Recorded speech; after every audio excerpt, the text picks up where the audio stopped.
En otras noticias, fíjese que en una entrevista con Carmen Aristegui, el abogado del Chapo Guzmán señaló, entre otras cosas, que el capo le entregó al menos 1,800 millones de dólares por parte del cártel de Sinaloa a Enrique Peña Nieto, el expresidente de México. Al menos 1,800 millones de dólares, no de pesos, que tiene las pruebas y que las va a presentar ante la Fiscalía General de la República. Pero eso no es lo más preocupante. Entre sus declaraciones señala que Enrique Peña Nieto le pidió al Chapo Guzmán matar a Andrés Manuel López Obrador y que están revisando esta versión.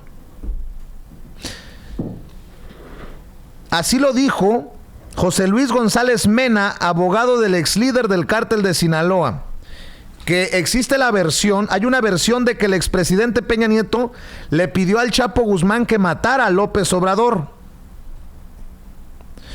El abogado acusó al expresidente de recibir al menos 1,800 millones de dólares de parte del cártel de Sinaloa y aseguró que tenía pruebas y que se las presentaría Alejandro Gersmanero, titular de la Fiscalía General de la República, Toño. Declaraciones duras, explosivas, porque si hay forma de demostrar que se le entregaron 1,800 millones de dólares a Enrique Peña Nieto, estaríamos también llevándonos entre las patas al propio partido, al Partido Revolucionario Institucional, al PRI, lo que generaría una conmoción nacional, si no es que internacional, Toño. No, y hay que ver también el seguimiento que le da Alejandro Encinas, subsecretario de Gobernación, a estas declaraciones, ¿no? O sea, imagínate tú... ¿Por qué subsecretario de Gobernación Alejandro Encinas? Alejandro Gersmanero, el fiscal. Disculpe usted, a Gersmanero, el fiscal general, disculpe usted. Sí, no. Alejandros, al fin. Alejandros, al fin. Me confundí ahí. Disculpe usted, público consentidor. Una disculpa a ambos Alejandros en el gabinete. No, uno no es de gabinete, uno es de la Fiscalía General. Bueno, pues hay que ver que en efecto llegue esta declaratoria. ¿Qué pruebas tiene este señor abogado, José Luis González Mena, sobre una supuesta petición de Enrique Peña Nieto a Joaquín El Chapo Guzmán para que asesinaran a Andrés Manuel López Obrador? Esas son declaraciones extremadamente fuertes que tendrían que ser sustentadas. Que la verdad es que yo incluso sí tengo también mis dudas al respecto, con todo y que se trata del personaje Enrique Peña Nieto, que todos conocemos sus cosas, ¿no? Su sexenio infernal. Son declaraciones extremadamente fuertes. Si se llegan a comprobar, entonces, bueno, ya incluso hay un iter criminis aquí, Vicente, el plan de asesinar a una persona que creo no está tipificado en el Código Penal de los mexicanos. Y fíjate que aquí sí ya veo una intención por parte del equipo defensor de Joaquín El Chapo Guzmán. ¿Ah, sí? ¿Ah, sí, Peña Nieto? Bueno, pues aquí vamos. Otro de los personajes, otro de los miembros del equipo defensor en Estados Unidos es Jeffrey Lichman, quien le concedió una entrevista a Adela Micha, imagínense ustedes. Pero bueno, estaba viendo esta entrevista y entre otras cosas le reta al expresidente Felipe Calderón a tomar una prueba de polígrafo de este detector de mentiras, Toño, y dice, no lo va a hacer. Es que, Vicente, esas pruebas del polígrafo a mí me dan risa en cuanto a los políticos. Las pruebas del polígrafo son fácilmente superadas, por decirlo así, son fácilmente, engañadas por los sociópatas. Y muchos políticos son evidentemente sociópatas. Aunque haga este tipo, o sea, tú el año pasado, cuando fueron las elecciones, incluso nos mencionaste una y otra vez que José Antonio Amid tome la prueba del polígrafo. Pues a lo mejor la pasaba sin ningún problema, porque los políticos son una bola de sociópatas. Y un Felipe Calderón que en su alma, en su corazón, están las muertes de miles de mexicanos. Pues ¿tú crees que no la va a pasar? Oye, o sea, Toño. No estoy diciendo que directamente Felipe Calderón mató a esos mexicanos, pero por su culpa muchísimas personas murieron. Esa sí es la realidad. Vamos a decirlo sin tapujos, sin palabras domingueras.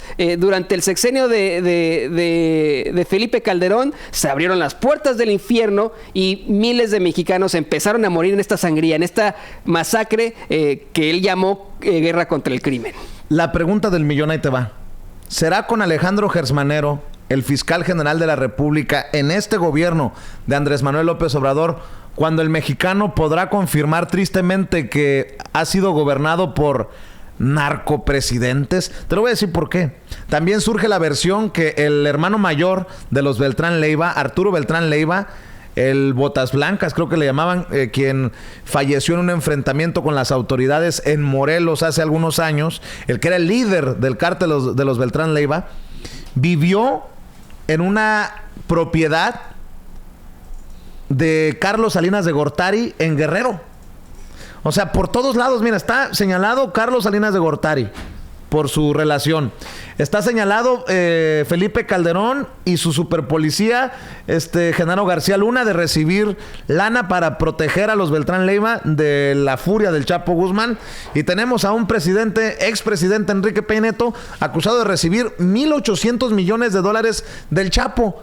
Oye, pues... Y los que faltan por eso todavía estábamos como estábamos, Toño. No, sí, no, imagínate. Y antes de ellos, ¿quién tal vez pudo haber hecho algún tipo de trato con el narcotráfico también, ¿no? O sea, hablamos de los más recientes, porque tenemos ya por fin, pues, información, tenemos pruebas. Pero antes, o sea, esto seguro, o sea, si el crimen organizado ha tenido tanta influencia y fuerza en México, pues no es de gratis, no es que realmente llegaran así de pronto y dijeran, ay, nosotros vamos a llegar aquí a imponer. No, o sea, la realidad es que si tienen fuerza, pues es porque evidentemente tuvieron algún tipo de cercanía con el gobierno.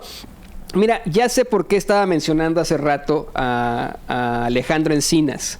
Alejandro Encinas fue a un rancho este fin de semana, Vicente, en Tamaulipas, en el que encontraron uno de los 47 hornos que utilizaban presuntamente los Zetas para quemar a sus víctimas, para quemar a los cadáveres de sus víctimas. Imagínate tú tener hornos por todas partes en México para quemar a las víctimas del narcotráfico, a las víctimas del crimen. Esto es como un holocausto. Y disculpe usted, no quiero hacer ninguna ofensa hacia el pueblo judío, pero creo que este es el gran holocausto mexicano. México se está enfrentando, ahora que estamos tratando este tema del crimen, se está enfrentando verdaderamente no solo a una guerra y a los resultados de esa guerra tan cruenta que fue esa guerra que empezó Felipe Calderón, sino un verdadero holocausto. Oye, Toño, y regresando al tema del abogado del Chapo, a ver si no lo matan, ¿eh? Pues, o sea, es que hizo declaraciones muy, muy fuertes.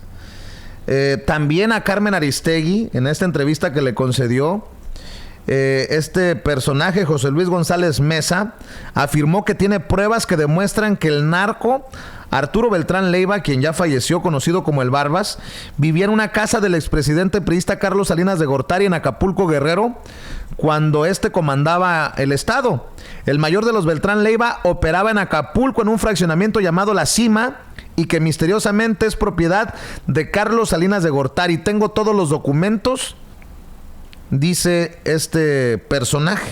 No, a ver, y aquí el doctor Buscaglia nos lo decía, Vicente, aquí en Sin Censura, cómo es que pues es necesario que precisamente esta nueva Fiscalía General enfrente estas acusaciones que existen, ¿no? Él lo decía cuando fue la conclusión del juicio de Joaquín El Chapo Guzmán. Una cosa es que hayan detenido, extraditado y condenado ya en Estados Unidos al pues el presunto líder del cártel de Sinaloa. Otra cosa es buscar cargos, acusaciones formales en contra de los políticos cercanos a él, de los poderosos cercanos a él. Imagínate que de pronto podamos hablar de un expresidente prestándole la casa a otro narcotraficante. Eso es ridículo. Tenemos que buscar nosotros también la entrevista con este personaje. Y bueno, de eso vamos a platicar también con Jesús Esquivel, corresponsal de la revista Proceso, en unos minutos.